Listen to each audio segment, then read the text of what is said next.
people, when I tell them, they don't believe me, but the Gizmo went into my hands.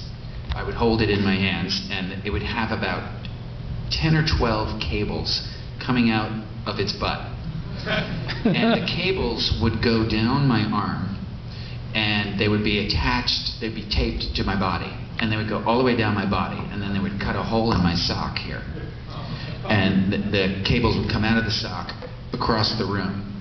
And one of the things that's interesting about the movie, I probably should have said this before you saw the movie, but if you ever see the movie again, because it's on all week, if you'll notice, you almost never see anything from the waist down. It's always from the waist up. And the reason why you never see anything from the waist down is because each one of those 10 cables went to a joystick. And each joystick controlled, like one joystick would control the ears, and the other one controlled the eyes, one of them did the nose, one of them did the arms, everything like that. So it was all segmented into different things. And they had practiced for months on how to, like you'd have 12 people operating the different joysticks, how to coordinate it so that it moved like a living organism. And what they would do is they would put a video monitor onto the camera. So wherever the camera was pointing, the video camera that was attached to the side of it would pick it up as well. So what would happen is I would pick Gizmo up and I would walk him across the room, and I would trail behind me, 10 or 12 technicians crouched down like this, waddling with these joysticks behind me.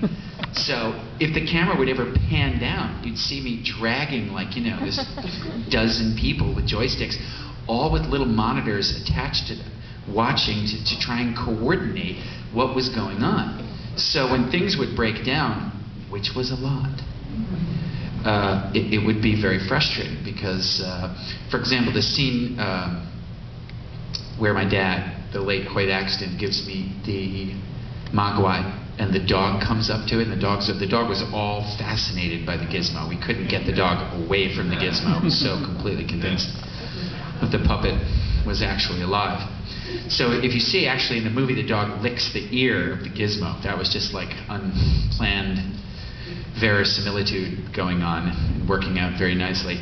But one time the dog bit onto the side of the Gizmo, and as we pulled it away, it tore part of the ear off. So Chris Wayless, who's the guy who did the special effects for the first one, those of you who know Rick Baker did the effects for the second one, trivia people. Chris Wayless would basically look at it and go, yeah, wow, yeah, the dog just really messed it up, so that'll be, I would guess, about between 7 and 9 hour delay. So now I'd be 19 years old, and it'd be like 11 o'clock in the morning. You've got like one shot off, and now I have 7 hours off. I don't know what to do, so I would go over to Steven's office, and he had a couple of full-size video games. Remember these? Centipede, Millipede, Pole Position, Food Fight. And I would play all of these games, and I got really, really good at Millipede. So after the movie was over, I went back to Manhattan where I was living.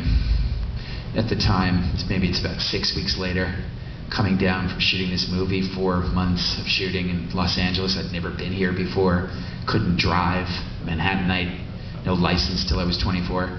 Sitting at home, ding dong, service elevator door rings. There was like a front door, a service elevator door to the apartment. I open it up. Spielberg had shipped me a full-size Millipede game to my apartment with a little card saying, essentially, thank you. And so, what do you do with a full-size Millipede? So I stuck it in the kitchen. Just put it in the kitchen right next to between the refrigerator and the oven. Jammed it right in there. So my mom would be cooking, and I'd be like, hold on, I'm on level 12. It was very, very strange. Anyway, I've answered about 19 questions just with that one question. So does anybody have any particular